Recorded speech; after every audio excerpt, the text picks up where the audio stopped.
الصباط اللي راكي لابساتو ديمودي. اليوم راني حابه نشارك معكم فيديو باسكو يجوني بزاف تعليقات يقولوا لي باللي الاحذيه اللي راني نلبسهم ما راهمش على الموضه. اليوم حبيت نشارك معكم الاحذيه الرياضيه اللي عمرها ما تديمودا، وما رانيش رايحه نهضر على الماركات تاع الاحذيه وانما على موديل الحذاء.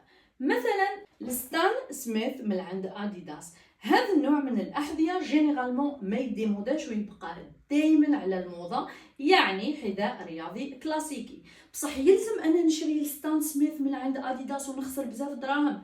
لا، نفس قصة الحذاء اللي كلاسيكية وما تديموداش موجودة عند ماركات واحدة أخرى، وكذلك عند شيئا بأسعار معقولة. مثال واحد آخر، قصة نيو بالانس، هذه من أكثر الأحذية الرياضية اللي عمرها ما تديمودا ودايما نشوفوهم، بعكس الأحذية التشانكي اللي تكون موضتها فترة